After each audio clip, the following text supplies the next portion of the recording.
Welcome back to the Joe Rogan Experience. Tonight, relax and enjoy some of the most fascinating and mind-bending stories from the podcast, the kind that'll make you think, then help you drift off to sleep.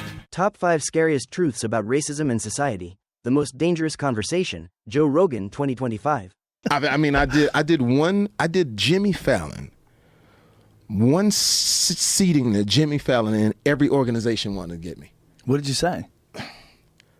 I was doing a joke. I was singing. We were singing these funny songs about who let the dogs out, and so we took "Who Let the Dogs Out" and put it in like a vaudeville or a show tune. Who let the dogs out? Whatever it was, right? But beginning of that, I sort of ad-libbed like, I was watching these dogs and they were coming towards me, and I was wondering, who let them out? And there was a pit bull there, and you have to be careful because pit bulls can be cantankerous, And then I go into the song, the pit bull community.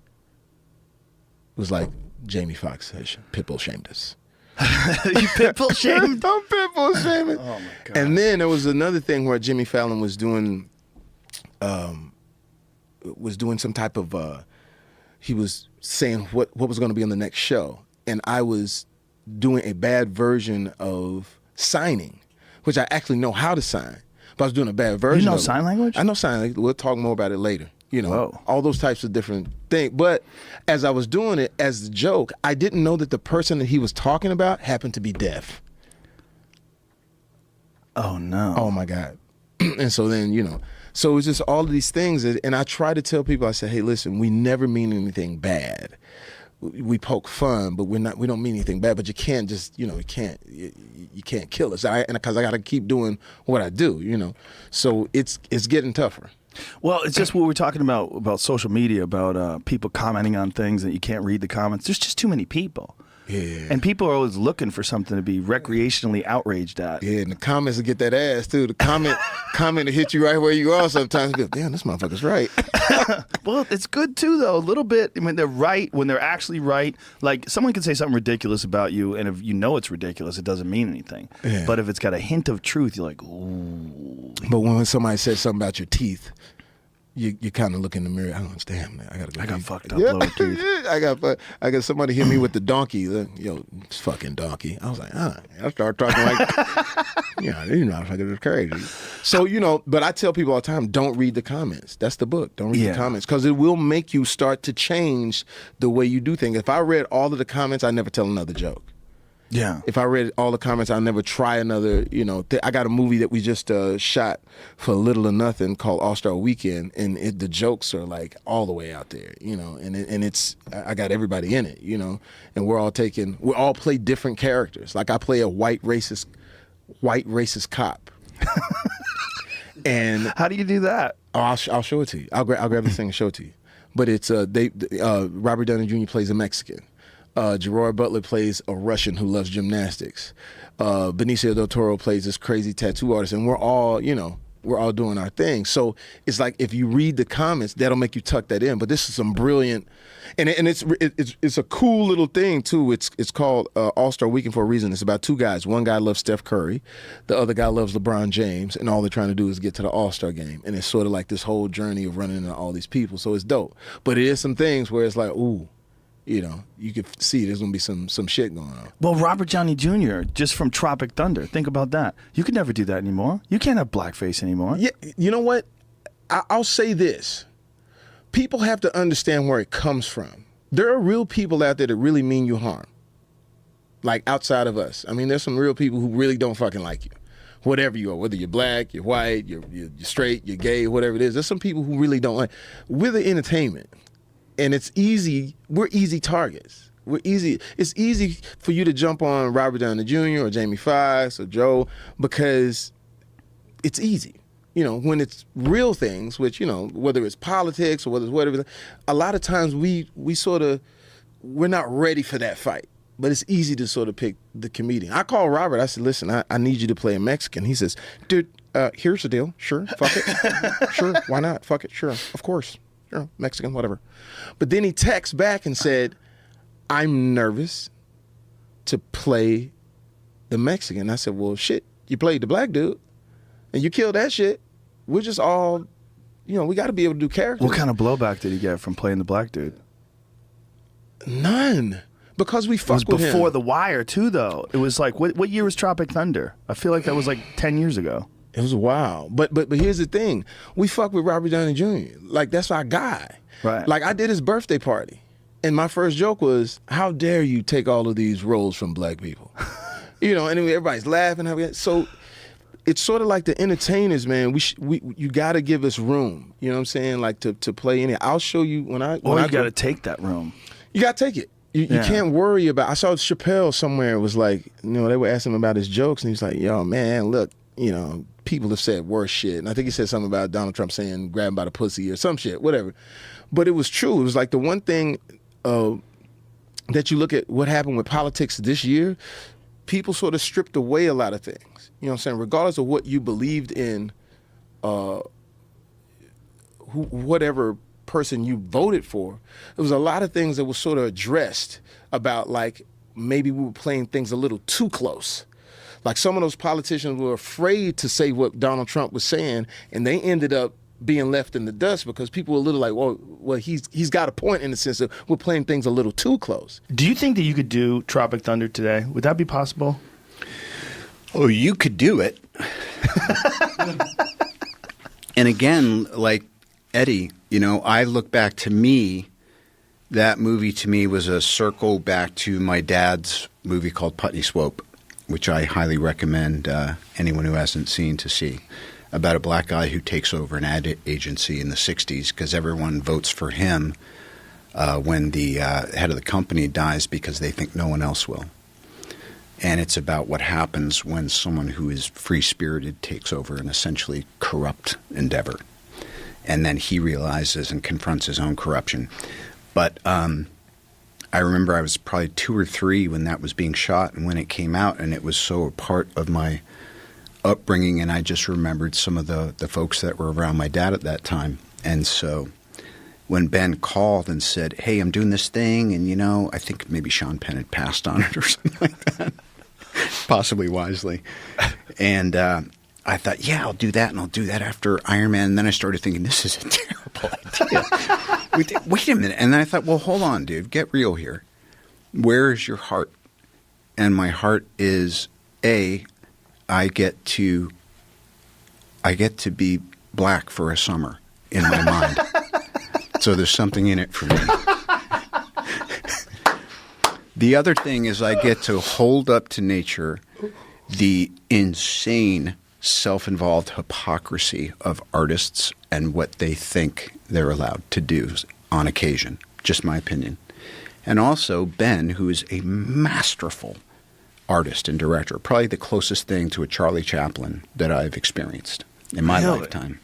He writes, he directs, he acts. If you had seen him when he was directing this movie, you would have been like, I'm watching David Lean, I'm watching Chaplin, I'm watching Coppola. He knew exactly what the vision for this was. He executed it. It was impossible to not have it be an offensive nightmare of a movie. And 90% of my black friends are like, dude, that was great. What about the other 10%? You know, I can't disagree with them, but I know where my heart was. Yeah. And I think that it's never an excuse to do something that is out of place and not of its time. But to me, it was just it was a blasting cap on. And by the way, I think White Chicks came out pretty soon after that. Yeah. And I was like, I love that. Yeah. I was like, that was great. Yeah. So, you know. Well, it might be the last time we see that, unless things change. It seems like no one can really. I don't think you could do blackface anymore. I mean, we almost lost the Prime Minister of Canada because he did brownface. He pretended to be Saudi Arabian, right? Yeah. He did Arabian Nights in high school or something like that.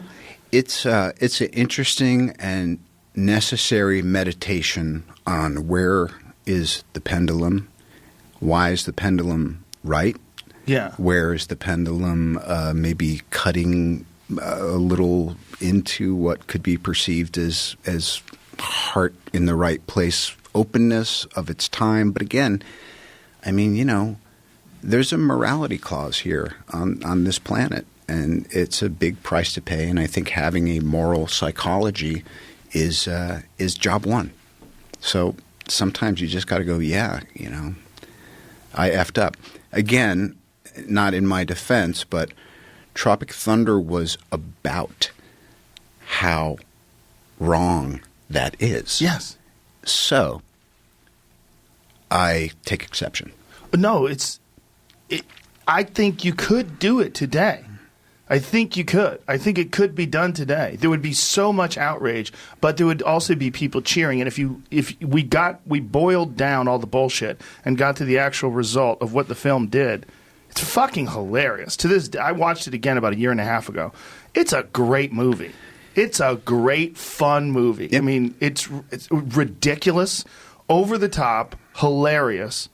And it worked, and your portrayal. I mean, it wasn't egregious. It wasn't. It was necessary. It made sense. All of it fit. There's square pegs and square holes. I was just thinking square peg. I don't know why I was thinking. Oh, I was thinking about Sarah Jessica Parker on the ride over here. Isn't that crazy? I think I drove by. Is it that Warner Park near here? Yeah. I think she went to school over there when she was doing a show. Anyway, interesting. Yeah, it worked. But it might be the last time we'll ever see a studio take a chance on a guy wearing blackface and the prolific use of the word retard. Those are two things. And by the way, that's Ben. The funny thing too was all the heat got deflected to Ben and Simple Jack. Yeah, That's what people were pissed off about, and I go, "Whew, great." But you never know when it's going to be your time in the barrel. You know, sometimes life just says, you know what? And I've been on both sides of that coin. Sometimes life just says, you're a symbol now. Did you have anybody that was telling you not to do it? Were there a bunch of agents or anyone who was like... My mother was horrified. Really? Bobby, I am telling you, I have a bad feeling about this. I was like, yeah, me too, Mom. But anyway, how are we? First day on set when they're putting the makeup on you. How hard are you sweating? There's been a couple times. I was all the night before, and we were on Kauai, and I was like, well, here we go. And I was just running. I think I had 6 lines that day. But I knew that there was going to be choppers, there was going to be squib fire, there was going to be choreography, there was going to be, you know, it was going to be cacophonous. And the only thing that mattered to me, again, what's my action? My action as an actor in this movie is to know what I'm doing, even if what I'm doing is insane. So I ran those 6 or 8 lines I had 1,000 times. Lying in bed over and over and over and over and over and over and over and over again. So the next day, I was free to enjoy myself and not be struggling to wonder what it was I was supposed to be doing. And then that's what it is. It was just, you know, it was one little mosaic after the next. And by the end of it, I had some pride that I had made it through. Forget that it was, you know, blackface. It was special effects makeup. Day after day after day after day after day after day after day, except for the off times when I would have my bleached hair and blue contacts in my eyes, or, you know, other characters. And it was just it was a piece of work I was doing. And I cared about doing it as professionally and as honestly as I could. So when you memorize lines, that's an interesting thing that you said, that you were free to do it. Like, when you memorize lines, is there ever a part, like when you're acting, where you have to think, like, okay, what am I supposed to say next? And how much does that get in the way? Look, I have a very broad band of tolerances. I don't care if the people I'm with happen to not know what they're doing or don't know their lines or stepping on my lines or whatever, or want to change their lines and my lines. And it's always a different thing. It's like reading the room. It's like, you know, if I was a fighter, you go into the octagon and they go, you ready? You ready? And you go, and then you just do it. You go in. But so I've had it where I would try to be off book before everyone else. I would get it down to an acronym. So if there was 1,000 words I had to remember, I would just remember the first letter of each, and I would put it on a piece of poster board, and then I would stand away from it, not as far as you and your archery setup over there, but far enough away to where I can see it but kind of can't see it, back when my vision was a little more clear. and I would just run it and run it and run it. When I did the first Sherlock, we were rewriting it so much, and I would have pages and pages of stuff. I was like, give me an earwig, and it helped me with my accent. And then I started getting into like, you know what's so great? I can finish work, go home, hang out with my kids, or do whatever I want to do, go train. And in the morning, they can change it all they want. I don't have to trip unless it's some monologue that you want to really be committed to that's not going to shift. I just go like that. So you'd put one of those little earpieces in and they would feed you the lines. Yeah. Yeah. And now I've kind of gone as far as you can go with that, and I'll probably go back to a new method or a new version of the old method.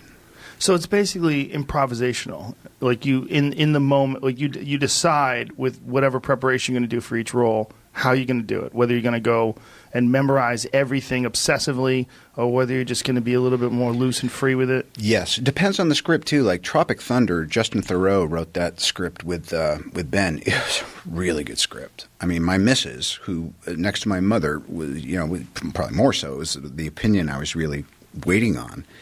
And she was reading in the kitchen, laughing her ass off. She goes, "This is so wrong. This is so wrong." And she goes, "And it's so true. Yeah. If you do this right, you're doing something it's about a bunch of self-involved idiots somehow or other becoming heroes." And she goes, "I love that. If that's what it stays, then it's going to be good." And so, like for instance, the never go. Yeah. Full you don't blah, blah, want blah. to say it. No. By the way, I guarantee you, I'm getting out of here. My stock is not plummeting when I leave here. I'm not smoking dope. I'm not doing a musk. I'm going to do everything right. His stock went up the next day. All right. Drop 6, went up 9. With who? I don't know. I don't understand it. I love that you now have it. Now it's a piece of art. Yeah. With 6% in the smoke.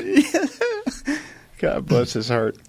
Yeah, it just changes. So I wanted to meet the I'll start in Maryland where I live. I want to start with the Klan leader from Maryland. Now you could have several different Klan groups in the same state, and they are rivals with each other. And you can have chapters of those same Klan groups within your state. So this guy named Roger Kelly was the Grand Dragon for the state of Maryland for this guy's Klan group. And Roger Kelly at the time had the largest Klan group in Maryland. How many members?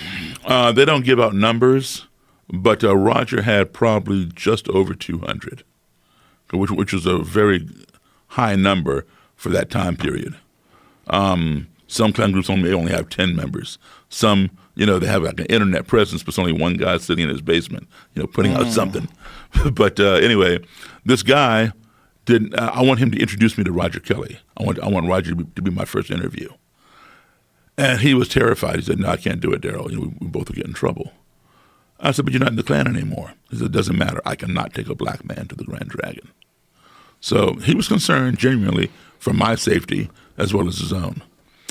And I said, "Well, look, why don't you give me Mr. Kelly's address and phone number, and I will go to his house and talk to him." And he would not do that. I begged and pleaded for 20 minutes. He finally gave me Mr. Kelly's address and phone number. Wow. On the condition that I not tell Mr. Kelly where I got it. And I said, okay. And then he warned me. He said, "Daryl." Well, that guy could crack under pressure. Yeah. Oh, yeah, a lot of them. Oh, I want to tell you why he got banished. Okay. But that's coming later. Okay, he warned you? Yeah, he warned me. And he said, "Daryl, do not go to Roger Kelly's house. He'll kill you." And then he said, "There's a bar up in Thurmont, Maryland." Now, you know Thurmont, Maryland. You don't know it for the Klan, but that was one of their headquarters. You know Thurmont, Maryland, because it's also the home of Camp David, the presidential retreat. And the headquarters for the Klan is right down the road. That's hilarious. Yeah. And Thurmont at the time was an all-white town. Anytime a black person moved in, or interracial couple, or a gay couple, somehow mysteriously a cross would be burned in their yard. And boom, they'd move right out. Now, that does not mean that every person in Thurmont is in the Klan, because they're not. In fact, most white people up there wanted the Klan gone, but that's where it was headquartered. So he said there was a bar up there where they hang out every Saturday night. And if I go to that bar, I'm sure to find Roger Kelly. And, unless they're out of town rallying somewhere. He says, "But I don't guarantee you that Roger will even talk to you. But you're safer to approach him in a public place than go on his property. Did he give you a photograph of him? How'd you find him? No, I knew what Roger Kelly looked like because he was always in the newspaper, on the news, being interviewed, something like that. I never met him, but I knew, his image. So he drew me a little map how to get to this place. And so it's on Saturday night. Let me turn that thing off. And he says, do not approach him on his own property. I said, all right. So I'm a musician. I'm working Saturday nights. I can't go chasing the Klan on Saturday night. So just a hobby. Yeah. So at that point it was. Now it's a full-time profession. I called my secretary who books my band. I said, do I have any Sundays off? I figure Sunday's still part of the weekend. Maybe he hangs out there on a Sunday too. So she found me a couple Sundays. And I said, okay, I'm going to go find this Roger Kelly guy. She goes, well, I want to go with you. Now, here's the problem. She's white. Not that I have a problem with that. But a black man with a white woman walking into a Klan bar. Right. Could be more of a problem. Yeah, you might find them sooner than you want. Yeah. So I said, Mary. And she said, no, I want to go. I said, all right, you go at your own risk. She said, all right. So we drove up there this particular Sunday evening. It's about an hour and a half from my house. And my guy gave me perfect directions. There's the place right there. Boom. We locked the car, walk up these little steps. And I told her, I said, look, I'm going to walk in first. You walk right in behind me. If I turn around and face you, start running, and I'll be behind you. And she says, all right, let's go. So we walk in about 7:30 on a Sunday evening. The place was practically empty. I would say maybe no more than 6 or 7 people in there. A couple guys in the back playing pool, a guy or two sitting at the bar. And the guy had told me this was a Klan bar. And what he meant by Klan bar is the Klan doesn't own it, but that's where they hang out. And he described it to me that when you walk in the door, to your left will be a row of booths. And the first 2 booths closest to the door where you come in are reserved for the Klan. So I looked over there, and nobody was sitting there. So I'm looking around to see if I recognize Roger Kelly. And I didn't see anybody who looked like him, which did not mean that some of these people weren't Klan. But I figured, you know what? And to my right was a long bar. Behind the bar was a mirror. And scotch taped to the mirror was a picture, and an article from the Washington Post newspaper had a picture of Roger Kelly. They'd interviewed him about something. The NAACP was suing them over some kind of cross-burning ceremony or something. And I recognized the article. I said, wow. And there's a big Confederate flag on the back wall, like you have the U.S. flag right there.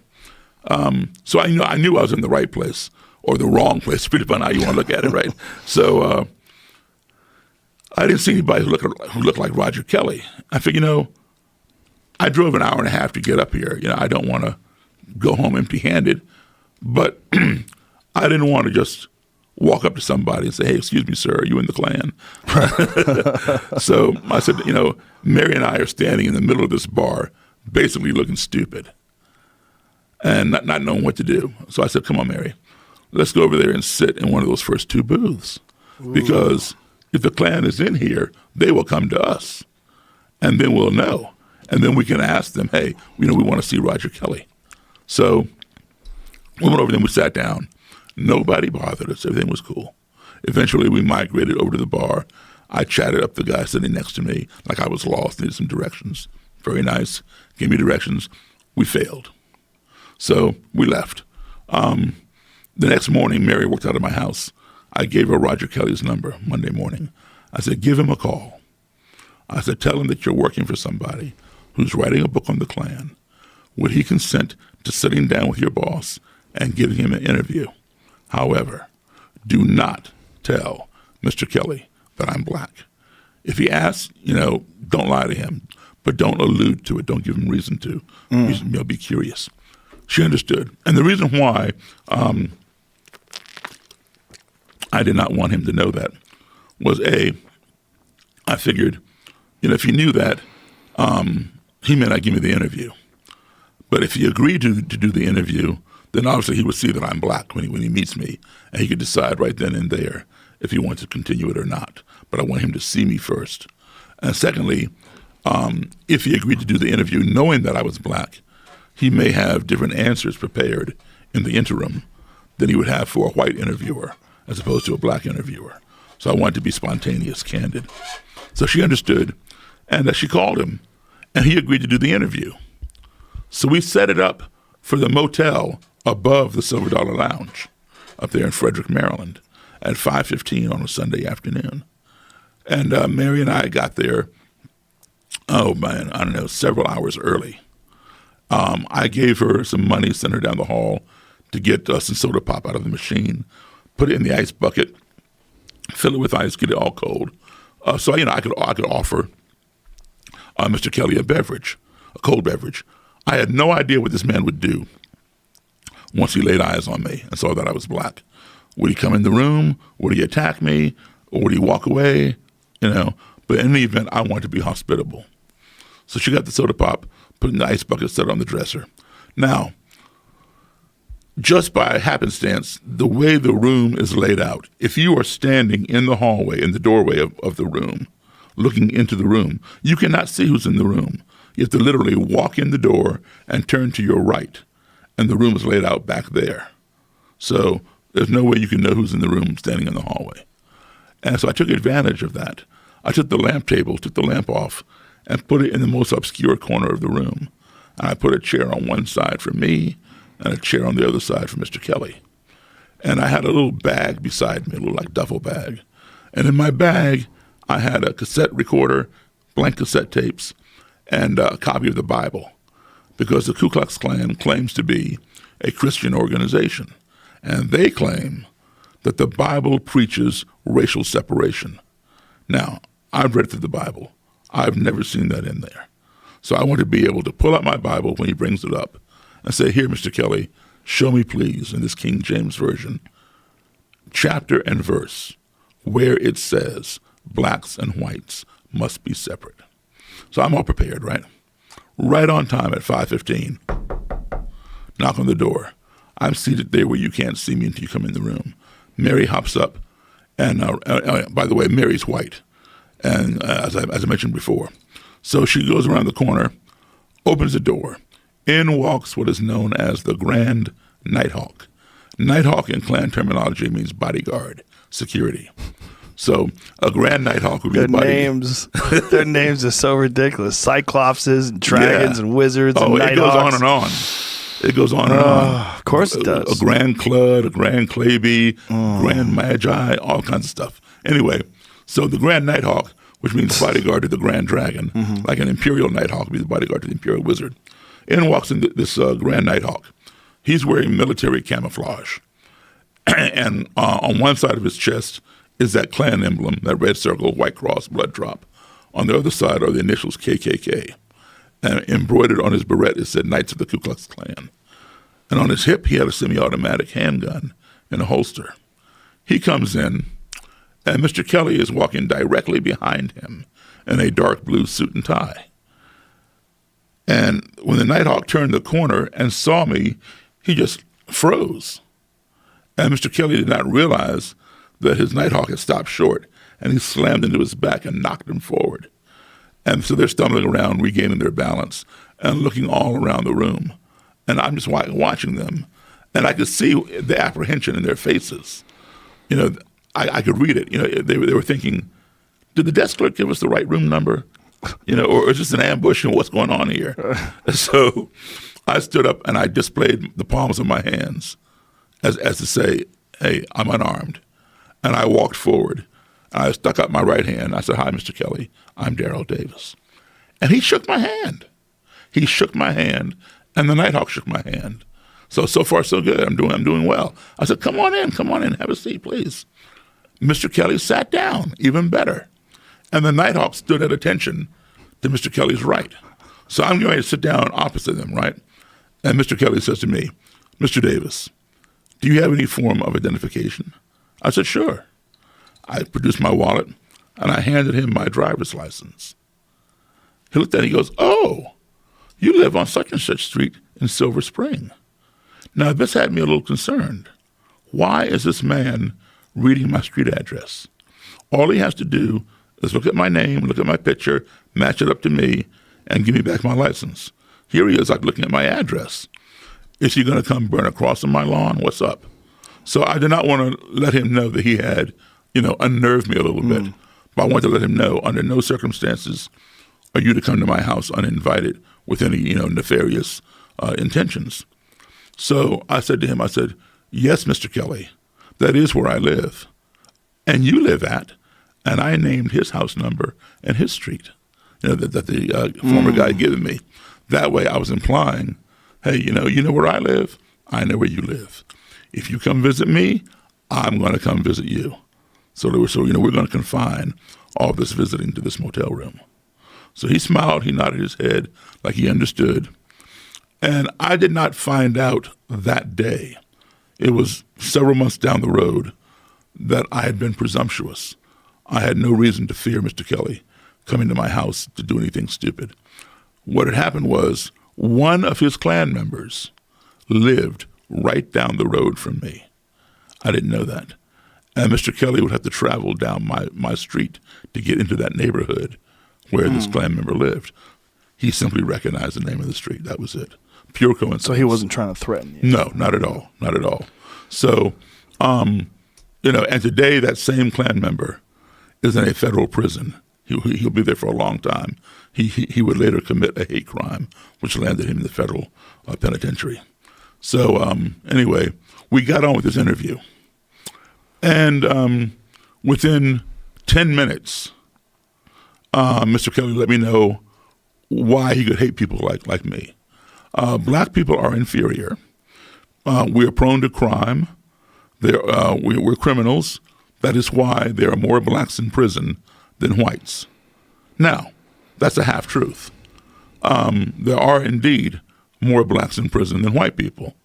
It's not because we're prone to crime, like you said. It's because of inequity in our judicial system, where whites in the same predicament either don't get the same jail time or don't go to jail or whatever. Anyway, so I'm a criminal. He also said that black people are lazy. We don't want to work. While we prefer to scam the government welfare system, we're looking for handouts and freebies and all that, where white people, they work, etc. And also, this book called The Bell Curve had just recently come out. And Charles Murray. Yeah, you know the one. Yeah, okay. Very controversial book. Exactly. So, he had jumped on that, and he said, well, it's a known fact. They say the world's biggest authority is they. You never see who they is, right? They say that, black people have smaller brains than white people, and that's why their IQ is not as high. So I guess the bigger the brain, the more intelligent you are. So now, I'm sitting there listening to this guy tell me that I'm a criminal, and I'm lazy and on welfare, and my brain is smaller than his. What he was saying was indeed offensive. But here's the difference between me and most other people. I did not take offense to it. And I'll tell you why I did not take offense to it. Why should I be offended by somebody who knows nothing about me? He only met me 10 minutes ago. He sees the color of my skin and has made this assessment. So why should I take offense to somebody who's telling a lie?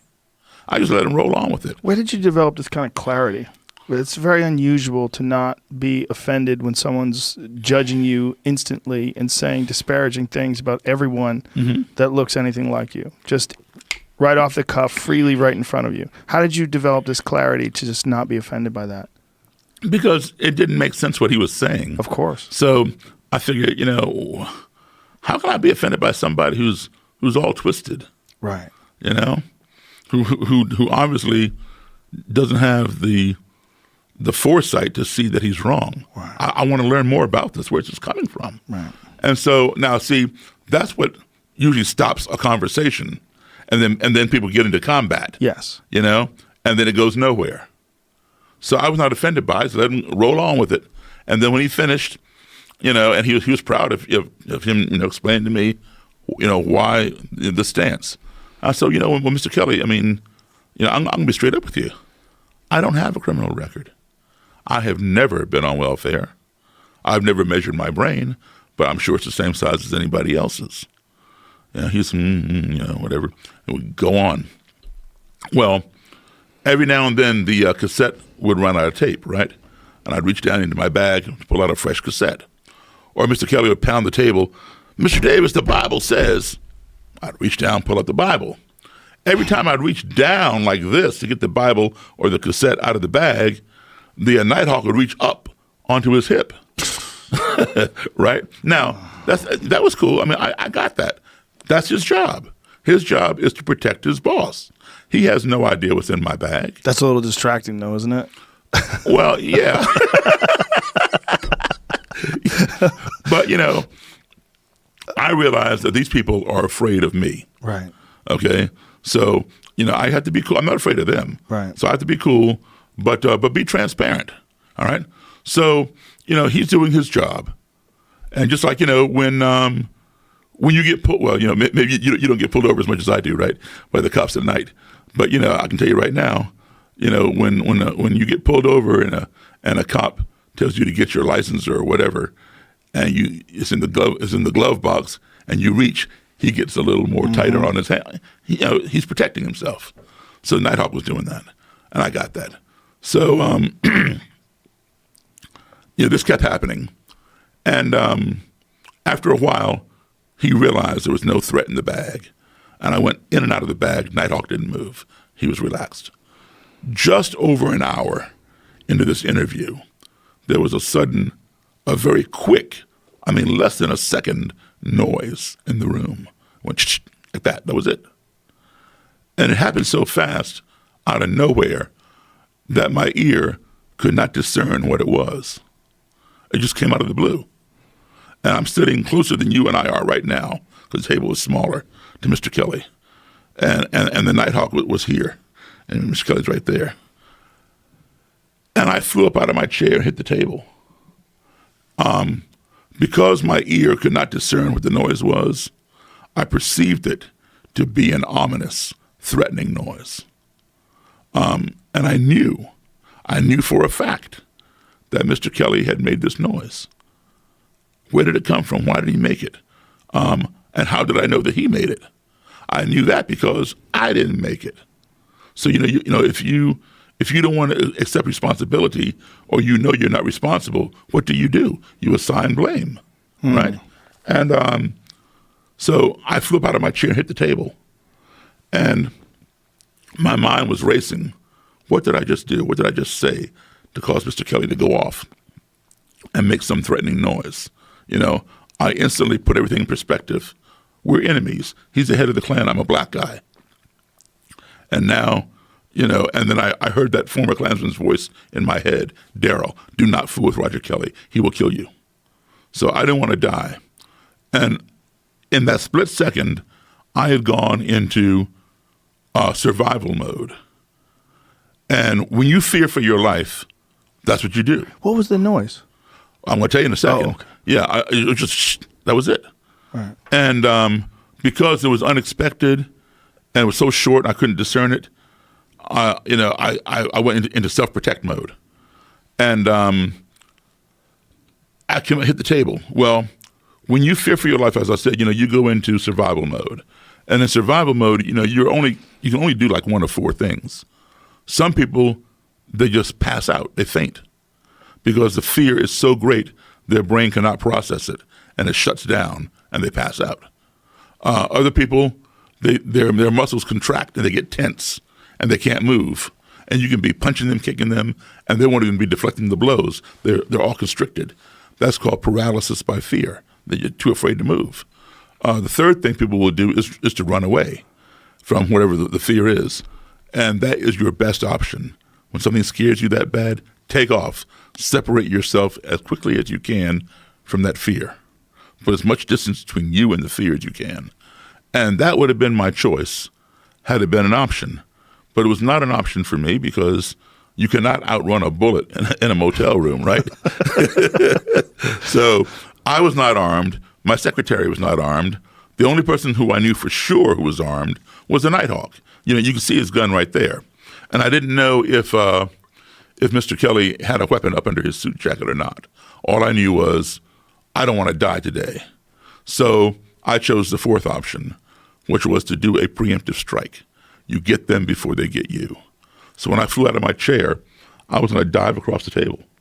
I was going to grab Mr. Kelly, grab the Nighthawk, and slam them down to the ground and take away the Nighthawk's gun. Whoa. No, it was going to happen that quickly. Okay? I think pretty fast, sometimes a little too fast. But I'm glad I hit the table because I'm looking right into his eyes, trying to figure out, like, what did you do? I didn't say one word to this guy, but my eyes had locked with his eyes. It was like I could see right through him. And I let my eyes do the talking. I knew he could hear my eyes. But my eyes were shouting at him, saying, what did you just do? Well, his eyes had fixated on my eyes. He didn't say a word either, but I could read his eyes. His eyes were saying to me, what did you just do? And the Nighthawk had his hand on his gun, looking at both of us like, what did either one of y'all just do? Right? So, Mary was sitting to my left on top of the dresser because there were no more chairs. And she realized what had happened, and she began explaining it to us when it happened again. The ice in the ice bucket had begun to melt. Oh, Jesus. And the cans shifted down the ice. Oh, my God. That was it.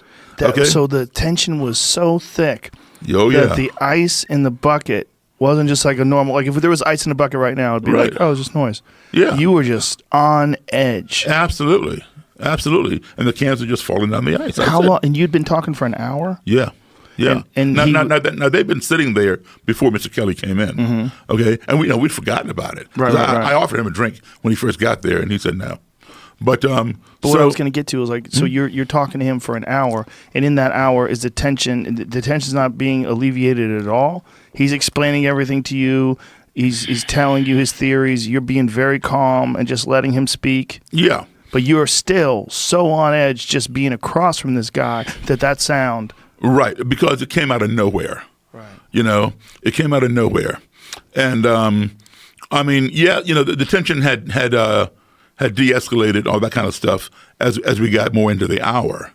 But I think we each were aware. This is not a normal situation. Yeah. Black guy and a Klan leader. So each one was still a little wary of the other, kind of thing. Right. But we were mutually respectful. Okay, so then it happened again, and we began laughing. We began laughing, all of us, at how ignorant we had all been. I won't say that this was a learning moment, but it was a teaching moment, and the learning would come later.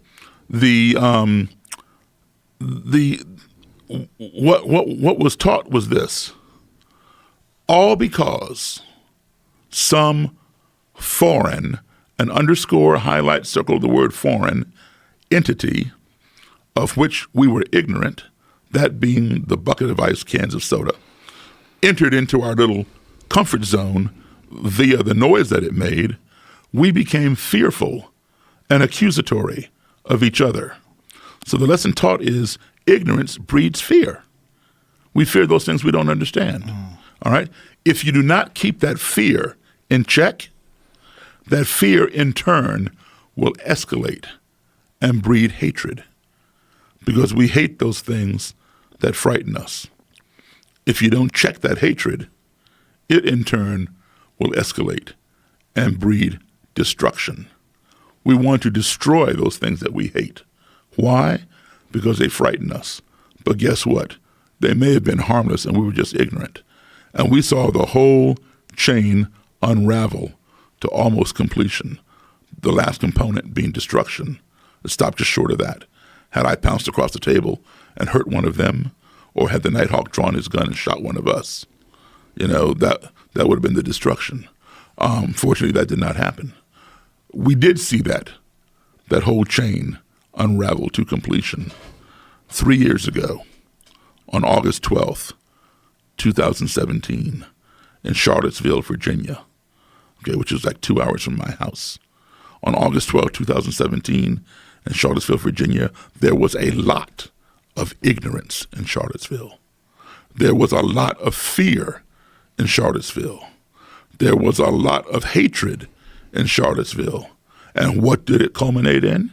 It culminated in destruction when a white supremacist got inside his vehicle and drove full force into a crowd of counter-protesters trying to murder them. He succeeded in injuring 20 and murdering a young lady named Heather Heyer. So that whole chain is there. If you want to solve this problem of racism, we need to stop focusing on the symptoms. Don't worry about the fear. Don't worry about the hatred. Those are just symptoms. That's like putting a Band-Aid on cancer. You got to go down to the bone and treat it at its source. The source of all this is ignorance. Ignorance can be cured. The cure for ignorance is called education. So you fix the ignorance, there's nothing to fear because you fear what you don't know. When you cure the ignorance, you know something. There's nothing to fear. If there's nothing to fear, then there's nothing to hate. If there's nothing to hate, there's nothing to destroy. So we need to focus on the ignorance, and we address it with exposure and education and conversation. We spend way too much time in this country talking about the other person, talking at the other person, talking past the other person. Why not just spend a little bit of time talking with the other person? So this question of intelligence is really interesting and I think very important because, you know, we talk about intelligence as if we know what it is, Right. but we don't. It expresses itself in so many different ways. Right. There's so many manifestations. So this big controversy that's happening now among, you know, between, I don't know if you're aware, this was Sam Harris and Ezra Klein and Andrew Sullivan, and people are and Charles Murray. Charles Murray, right? Yeah. Exactly. That whole thing about Want to racial. explain to people that don't know what the hell it is? Charles Murray wrote this book called The Bell Curve. I don't know, 20 years ago or I something. think it was 25 even. Yeah, where he argued that there are racial differences in intelligence, IQ specifically, with Asians being the highest and then whites and then blacks, and that's just the way it is, and social adjustments aren't going to change that because it's largely genetic. Right. And, you know, that's, as I understand, that was the argument. I haven't I read don't think his book. it's saying largely genetic, but I think they're saying that genetics play a factor and environment plays a factor. I think some people are not willing to look at genetics if it shows an unfavorable trait in minorities. They don't want to look at it. They deny it. That's true. But I think it's also true that part of the argument is that social programs are a waste of money because they're not going to affect it because it's genetic. That's crazy. I'm If that pretty is sure part of the that's- argument, that's just straight racist to me. Well, I think that's what people are. The idea like save your grabbing money, onto. save your money. No, Right. do a better job. Like you don't even know Yeah. if it works because Right. what have you done? Like what? Well, go to an yeah. inner city school Right. and pretend you're a 10-year-old kid trying to get by in this life, and Yeah. you're literally Yeah. seeing gang members and craziness and people flashing cash and people dropping out because they're pregnant when they're 13th, and you're trying to tell me there's not some sort of a massive Right. environmental factor. If you were a white kid Yeah. going to a school like that, I only went to a bad school for 1 year of my life. I'm no OG, but I really did go to one bad school, Mary Curley Middle School in Jamaica Plain. And in Jamaica Plain, Massachusetts, it's now it's become gentrified, sort of. It's kind of like East LA or Silver Lake area. You know, like a lot of hipsters have moved in and nice places. But when I lived there, it was not good. Yeah. It was very poor people, and the fucking middle school was scary. It was 17-year-old kids in my 7th grade class. No one. It was just a weird place. Maybe I guess it was 8th grade, but the point was these kids were never going to graduate. They knew it, and they were trying to go back to 7th grade again or 8th grade, whatever the fuck it was. And the teacher would have them in the class for a couple days, and then they would leave. And everywhere you walked, you were scared. Everywhere you walked, like some weird shit was happening with people. People were yelling at people. There was always like tension, and there was always like bigger kids around that were robbing other kids. Like, Yeah. fuck. Like I got through that year going, holy shit. And when I got out of there, my parents moved. We moved to a really nice part of town, Newton. But if you're a kid growing up in that environment, good fucking luck learning anything. Good fucking and luck probably having, it's pretty bad at home too. yeah, and what I Yeah. experienced in Jamaica Plain was nothing compared to Dorchester and Roxbury. Those are the bad areas. Yeah. They were way worse. And we at the know time. that anxiety, stress stops brain development. Yes. It retards Yes. it. It also makes people much more inclined to violence. Yeah. You know, like Sure. when you grow up even in the womb, if your mother's around horrible situations and people screaming and fighting and that cortisol and all those adrenaline and all those hormones are flowing through that baby, preparing that baby for a violent world. Well, and I'm sure you know about the epigenetics that show that can pass several generations. Yes, Your grandfather was in a famine, you're more likely to be obese. Isn't that crazy? It's nuts. Yeah. And now check out Martin Luther King. All right, we had to fight for decades to have Martin Luther King Day. There was a lot of resistance to that. Do you realize that, and a lot of the resistance was the fact that Martin Luther King is the only American man in this country to have a holiday all to himself. Really? And guess what? He's black. What do you mean by a holiday all to himself? What about Columbus Day? Columbus is not an American, Oh, that's right. okay? Well, he kind of was when he became one. No, he thought he. Well, no. he did. First of all, Columbus didn't even land here, and he was like basically a serial killer. He was a serial killer. He was a rapist and a pillager, and he didn't discover a damn thing. Did they call it Indigenous Peoples Day now? Yeah. Yeah, you Now, got how do you discover something when you get there? People are already there. I mean, come on, be real. Well, right? not only that, like, why did it take until basically the latter half of the 20th century before people came to grips with the fact that he was an atrocious human being? Like, when we were kids, I'm a little bit younger than you, I'm 52. When I was in high school, it was Columbus. Just sailed the ocean blue, the Pinta, the Santa Maria. Right, Nino Pinto and Santa Maria. This was a guy who was an explorer. He was going there for Spain. He was, Right. And then when you get older and you learn. read these missionaries' accounts of the horrific crimes, and And we still celebrate him. yeah, well, I mean, do we sort of celebrate? We kind of are done celebrating him, right? No, we still have Columbus Day. It should be I thought it's abolished. Indigenous Peoples Day now. No, they call it that. Yeah. But but on the counter it still says Columbus Day. Does it? Yeah. Not on the Apple calendar. Really? That's cool. I don't think so. Maybe Apple's ahead of his time. I think it says Indigenous Peoples Day now. Okay, that's cool. Maybe I'm wrong, but it fucking should. It should. Yeah. Now, so we used to have two white guys who each had a holiday all to himself, Americans. Who are those guys?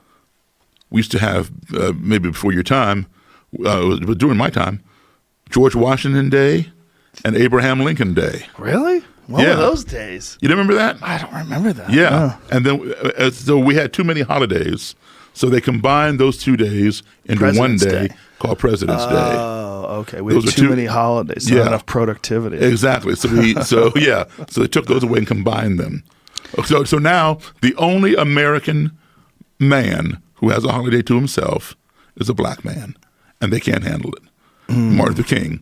And now we had to fight for decades to give this man a holiday when he gave his life to bring this country together. Yet we give a holiday to Christopher Columbus, who, as you pointed out, was a murderer, a serial killer, a pillager, a rapist, okay, who didn't discover a damn thing, all right? Martin Luther King never murdered, pillaged, and raped, but yet we didn't want to give him a holiday. So that's the inequity in this country. And I'll tell you something else. Now, there are a lot of people who would disagree with me, and that's okay, because we're Americans, we can disagree. We're all individuals. But there are people who will agree with me also. And I've been saying this now for 22 years. One of the things that will help us to advance into the 21st century, because we are behind the times, we need at this point to get rid of Black History Month. Now, I know a lot of people listening are going to freak out. Well, what's this guy talking about? Blah, blah, blah. Let me explain, all right? For the longest time, we needed Black History Month. Black history was not being taught in our schools. Now, you remember when you pointed out a moment ago that when you were in school, Columbus was a hero, looked up to him, et cetera, and then you go to college and you learn otherwise. When I was in high school, it was not in our textbooks that we had internment camps for Japanese Americans. I did not learn that until I got to college. I'm like, what? Are you kidding me? Right. I didn't believe it. Now it's in the textbooks. Yeah. That's what I'm saying. We're behind the times. Right. Okay. So anyway, we didn't have Black history. All right. Yeah, what we had was called American history. It might as well have been called white history because that's all it was. And even in some cases, whites were being given credit for things they did not invent and for places they did not discover. But we knew, we were told at home, things like that, but not in schools. So we had to fight. And finally, we got 1 week. It was called Negro History Week. Carter G. Woodson created that. And schools had Negro History Week, 1 week a year. We continued fighting harder and harder. Finally, we got 1 month. Because, nobody's going to give us everything at one time, right? They'd dole it out little by little. So we got that 1 month, shortest month of the year, right? February, 28 days. Yeah, okay. No coincidence. but we accepted it for 2 reasons. It was the birth month of 2 of our heroes, Frederick Douglass and Abraham Lincoln. All right? So we accepted that. And then we stopped fighting. And that was a mistake on our part. We became complacent. All right? And now it's my belief that Black History Month has become detrimental to us, to all of us, white and black. I'll tell you why. Yes, we needed it for a certain period of time because we had nothing. But here's the problem. We only study Black history in February. And each February, we study the same half a dozen people. Martin Luther King, Rosa Parks, Harriet Tubman, Booker T. Washington, George Washington Carver, and 1 or 2 other ones. By the time we get through half a dozen, our month is over. We did our black thing. Let's move on, right? Yet we study Benjamin Franklin, Eli Whitney, Alexander Graham Bell, Thomas Edison, F. Scott Fitzgerald, Francis Scott Key, all year long. We're constantly reinforcing what they did all year long. We never forget who flew the kite and the lightning hit the key and we have electricity. We all know it's Ben Franklin, all right? But yet, if you ask some kid in June, say, who was Harriet Tubman? Oh, yeah, I remember her, yeah. She was that lady who refused to give up her seat on the bus. They got her confused with Rosa Parks because there's been no reinforcement since February. And then next February, it's the same half a dozen people. All right? So you're constantly, I'm not taking anything away from those people. They were some of the greatest. All right? But you're constantly reinforcing that there were only 6 or 7 black people in this whole country who ever did anything. What about the guy who invented the traffic light? What about the person who invented the ironing board? And so many other black discoveries and inventions. Oh, well, we didn't have time for that. We only have 1 month. Yeah, but you got time to talk about Ben Franklin all year long. Women's History Month is March. We need to get rid of that too. Take these things out of those months and put them where they belong, under the umbrella of American history, and teach them all year long. That way kids get accustomed to this, and they learn, and they have more respect for each other. Look, I remember when I was a kid, Miss America beauty contest. There were only 2 categories, and it was all white women. Black women were not allowed to join to compete in Miss America. All the judges were white males. 2 categories: the evening gown, evening wear, and the swimsuit. That was it. Women were objectified. They were sex objects. They didn't have talent. They didn't need to write an essay or show what else they can do. They just looked at and judged on that. So black women were deemed not beautiful enough to compete in Miss America. Plus, they didn't want any white man judging a black woman in a bathing suit or whatever. So black women began having low self-esteem because they were told they were not as beautiful as these other women. So what did we as black people do to elevate the self-esteem of black girls? We created the Miss Black America beauty pageant to give them something to aspire to. And that worked for a while. Finally, Miss America, the big one, came to its senses and opened its doors to What year was that?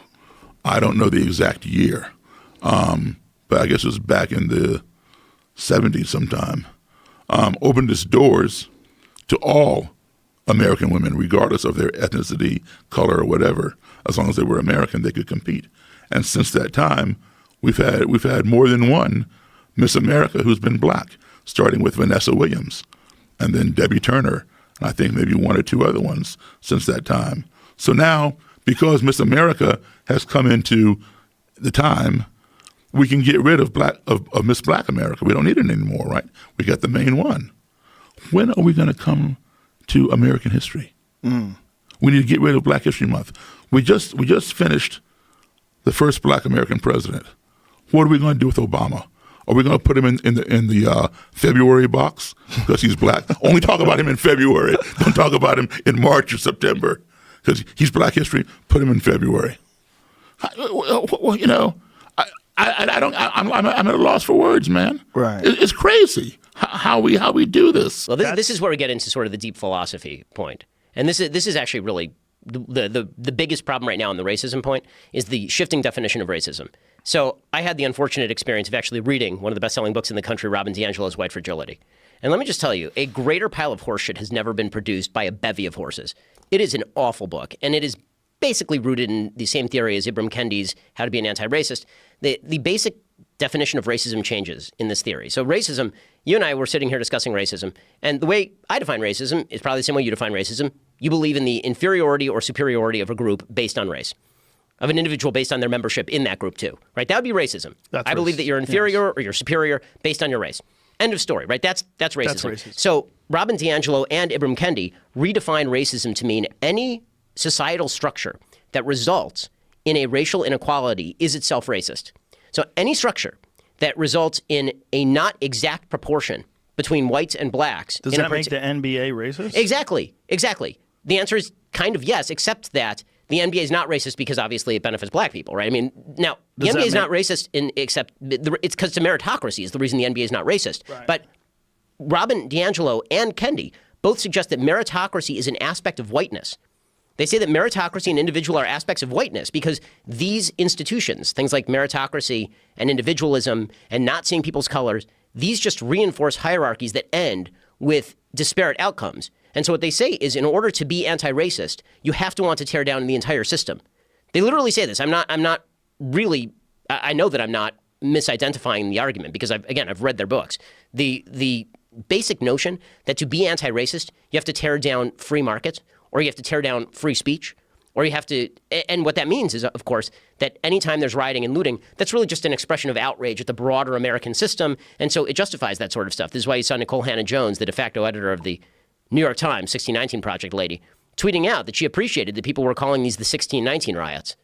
Because once you say America is rooted in slavery and rooted in evil and a terrible, horrible, no good, very bad place, then robbing a shop is just the latest iteration of you fighting the system.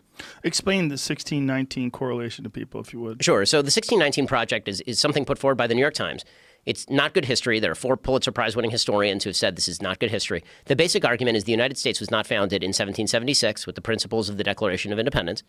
The country was actually founded in 1619 with the importation of African slaves to American shores, because that's when the first African slave arrived in the United States, was 1619.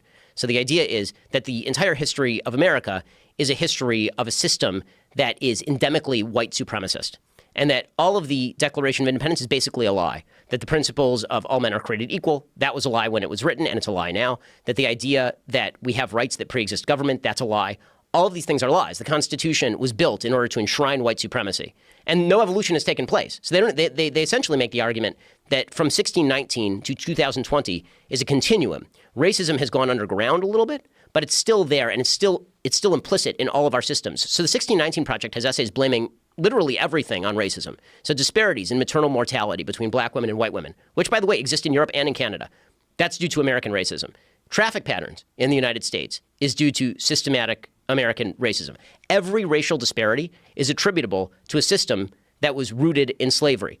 Now, the traditional notion of America is that America was founded in 1776, and that the story of America is that America did tolerate the great original sin of slavery up until the Civil War and then tolerated Jim Crow up until the civil rights movement of the 1960s. And that is a great stain and a blot on America. But the story of America is trying to fulfill the promises of the Declaration of Independence over time, make those promises available to everybody. And this isn't my argument. This is Martin Luther King Jr.'s argument when he talks in the March in Washington about fulfilling the promissory note of the Declaration of Independence. He says, we're here to cash the check, right? You issued us the check, and then you didn't let black Americans be Americans. We're here to cash the check. This is the argument Frederick Douglass, the freed slave, makes in 1852. He makes a famous speech before slavery is ended. And he says July 4th doesn't mean anything to black Americans because we're not included in the bargain. Include us in the bargain.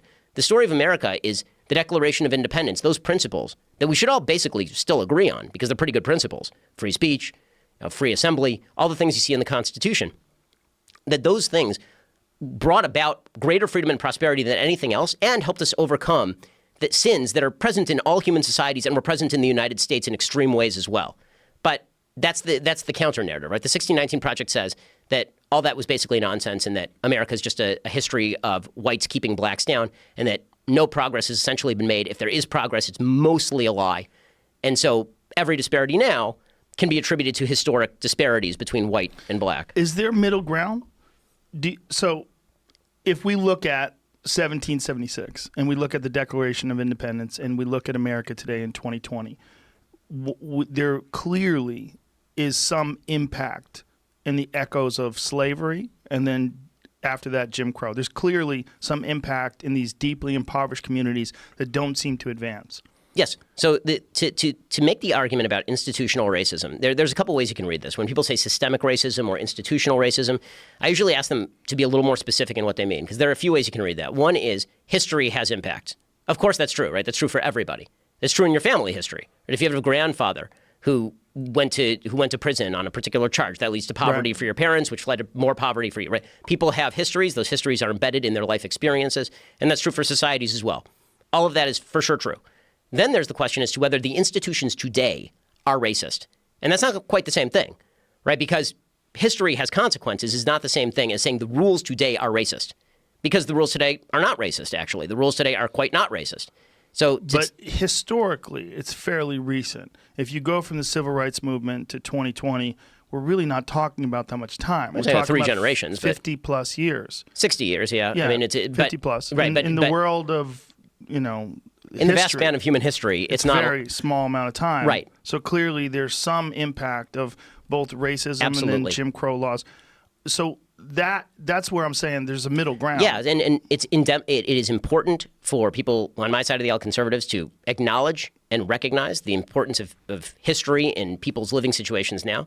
And it's important for people on the other side of the aisle to, at the same time, not attribute every single thing to history. Because but people isn't there who are born always something like that? There's always like extremes on each position, and the truth lies somewhere in the middle. Yeah, but I don't think that it lies as far in the dead center of that as people, I think, want it to. What I mean by that is the problems that have plagued communities in the United States, not just the black community in the United States, but problems of racism or problems of sexism. The way those get alleviated is people making better choices over time. Right? That is the problem. That's the way that those issues get alleviated. When Jews arrived in the United States in the early 20th century, to talk of my people, when they came, they were impoverished. They didn't speak the language. They were banned from country clubs. There was open discrimination against them. They were banned from Harvard. Right? Harvard Law School had quotas on Jews. The way to fight against that is to make good decisions. And so you fight against the system to make sure that the system has rules that apply equally to everyone. Right, but you clearly see that there's a big difference between people coming over here willingly and doing so in order to better their lives versus someone whose ancestors were dragged over here to be sold as property, and then dealing with the repercussions of that being your family history. And red line laws and all the other things that were put in place to sort of keep them in very specific areas, which to this day remain crime-ridden, gang-ridden, deeply impoverished communities. Well, that's true, but the question is how much of that is historic redlining and how much of that is an 18-year-old kid today deciding to pick up a gun and shoot somebody? But how much of that 18-year-old kid today deciding to pick up a gun and shoot somebody is based on him growing up in this fucked up environment where that's what he models, where everything around him is crime and gangs, and you imitate your atmosphere, which is what all humans do. Right, but the answer is there's only one way to break that chain. What way is that? That way is to not pick up a gun and shoot somebody. I think meaning that's that a simplistic way of looking at it if you're on the outside of that community and you're not one of those 18-year-old kids that grows up with the incredible influence of all the people around him, and that's all you see, and that's all you know. Well, but the problem is the only way that's going to be the thing that your kid doesn't know is for you not to do it. At some point, personal agency has to come in. It does, because but education, and teaching them about personal agency and letting them understand that there's a way out of this and that the path that they see being replicated over and over again by these people that wind up dying young, that wind up going to jail, that there are other options. There's a lot of kids that never get that other information. Or if they get it, they get little blips of it, but the vast majority of the information, the vast majority of the influence they get is terrible. Well, I totally agree with this. And this is why I think the worst thing that you can say to a kid is you're born behind the 8 ball and no matter what you do, you're not going to succeed. Yes, right? That's literally the worst thing you can say to a kid. What you should be saying is, look at how your grandfather was born behind the 8 ball and look how hard he had to work in order to get ahead. And look at all the opportunities. That's true, though. But if your grandfather wasn't ahead, didn't get ahead, if your grandfather was in and out of jail, if your father was in and out of jail, if everyone around you is like that, if there's literally no influence that's positive in your life, the idea of saying to a kid like that, hey, don't pick up a gun and shoot somebody, that's way too simplistic a version of their future, in my Well, I mean, my the problem is I don't see an alternative solution. Right? I When you're think talking about solutions. I think an alternative solution is there has to be some sort of large-scale intervention in these communities to do something about what has already been set in motion and the momentum that keeps continuing decade after decade. I don't know what could be done. Well, but that's the problem, is that I think that a lot of the solutions that have been proposed have already been tried. Meaning Like that, what? so for example, LBJ thought that the way to alleviate a lot of these inequalities was the war on poverty. And he openly talked about this. He gave a speech very famously in which he said we're trying to guarantee equality of outcome, not just equality of opportunity, equality of outcome. And you can't hold the race where somebody is starting 20 yards behind and then fire the gun and say, okay, it's an equal race, right? So you have to get the person who's 20 yards behind to actually get up to the starting line so that they're equal. And so the idea was we're going to fight this war on poverty and alleviate poverty largely through transfer payments and through the government taking a forcible step in favor of alleviating people's lives. We've now spent $22 trillion in the war on poverty, and we have about the same number of black Americans living under the poverty line as were living under the poverty line by the late 70s. The real issues that are creating intergenerational poverty, everyone knows this, but it remains true. The number one predictor of intergenerational poverty in the United States remains single motherhood. The single motherhood rate in the black community was 20% in 1960. It is upward of 70% today. That's not unique to the black community, by the way. It's true in the white community as well. The 5% of white kids were born out of wedlock in 1960. Today, it's upward of 40%.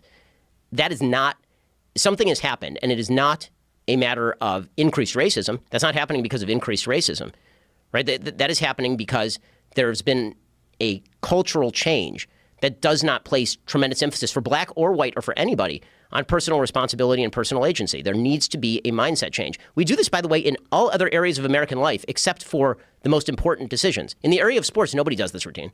This is a point Shelby Steele makes. In the area of sports, if a kid does not have a good jump shot, nobody says to him, you know what, you don't have a good jump shot because your father didn't have a good jump shot, his grandfather didn't have a good jump shot, and the game is biased against you. We say, okay, if you want to be on the team, you're going to have to learn to shoot a jump shot, right? That right, sounds harsh. That sounds bad. But sports are different. And here's why sports are different. Because sports, you enter them independently of your culture.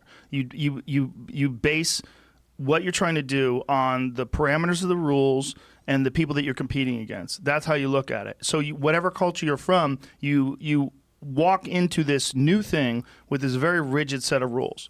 Like, I don't think white people or Jews or Asians have a monopoly on valuing education or a monopoly on hard work or punctuality or anything. I think that black people have exactly the same capacity as any people of any other race to do all of these things, and those are the preconditions for success. So you either meet them or you don't. I mean, that's true for everybody. But for success. But don't you think that a lot of that is predicated on the environment that you develop in, and the people that you're around, and the lives that you imitate, and the influences that you have around you? Someone has to do something to influence those kids in a different way. Look, I was very fortunate when I was young that I discovered martial arts, and it kept me from being what I could have potentially been a bad kid. It gave me something to focus on. And I didn't grow up in a bad environment, but it wasn't the best. There's a lot of people out there that grow up in horrific environments and they never have that thing. They never have something. They don't have a father around, or they don't have a mother around, or whatever bad influences they have are overwhelming. And they don't, it's very difficult for someone to just, air quotes, get their shit together. It's very difficult. For sure. That's why, to this day, there's so many books about losing weight. Don't you think everybody wants to lose weight that's fat? They do. Everybody who's fat wants to be thin. They do. But it's fucking hard. For sure. And that's nothing in comparison to changing your whole life. But you would say about somebody losing weight, what's not useful here is lamenting how bad your family has had it with regard to losing weight. Like, at a certain point, if you want to lose the weight, you got to figure out a way to lose the weight. That's true, now, but this is based on the information that I have. I have this vast scope of information that I've been able to absorb. If you're in these isolated environments and everyone around you is involved in gangs and crime and drugs, it's very difficult to model yourself after something that you don't see in real life. Well, so totally true. Totally true. And that's why, again, more information needs to get into areas. I agree with a lot of the opportunities that need to be provided by education. Getting people to be educated outside their local public school would be a good change. I mean, being able to move outside your crap local public school and go somewhere else would be good. The best influences for kids that grow up in these environments seem to be people that have gotten out and then come back and talk to them. Right. And tell them how to do it. But none of this has to do. be done. But to go back to the original conversation, none of this has to do with telling kids that you live in an evil country that's seeking to keep you down. Well, maybe not, but there has been a very small amount of emphasis placed on taking these impoverished communities and figure out how to engineer them out of the situation. Well, I don't think that's true. So I don't think Really? that's true. Yeah, I mean, the amount that we've spent on a federal level and a state level on educational programs and poverty programs over time. But on a year-to-year level. I mean, these are enormous quantities of money. This is not really a money problem. It really is not a money problem in just terms of you could sign everybody a check tomorrow, right? The predicate. So the predicate for the slavery reparations movement is exactly this: sign everybody a $80,000 check, and the problem will be alleviated. No, it won't. I don't think that's right. I think they'll spend the $80,000 and they'll be right back where they started from. But I do think that there is an argument that there can be some way of engineering, whether it's community centers or education or doing something differently in these places to chip away at this problem.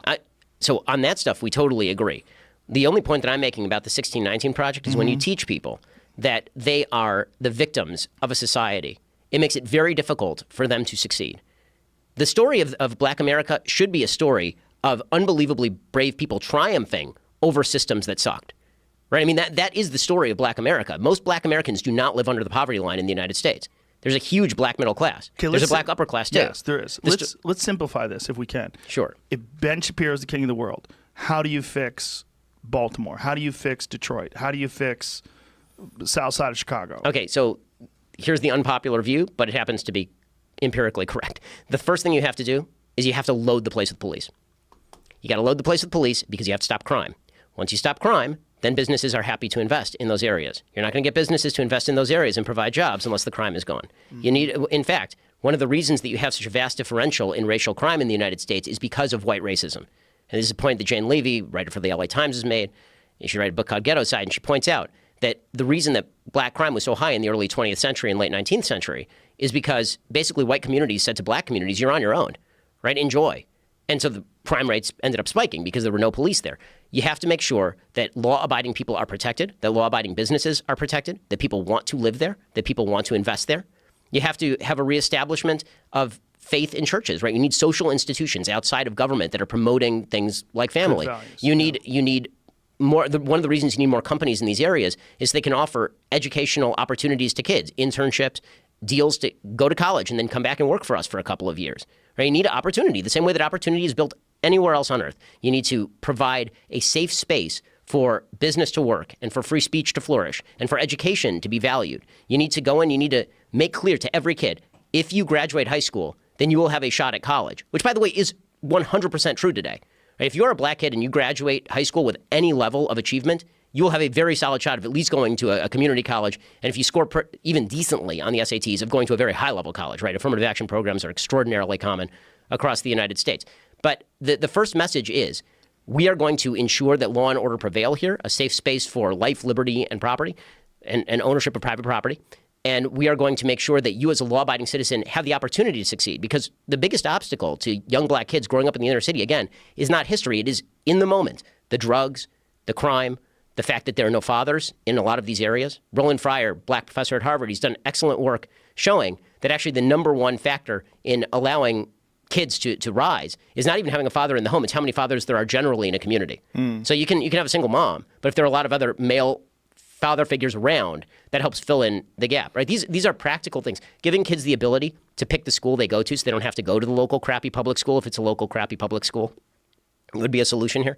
But this all starts with the notion that it is not racist in the slightest to suggest that law and order have to prevail and that law-abiding people should be protected in their exercise of their rights. I think you're 100% right on that, and I think although that might be an unpopular opinion, I agree with you.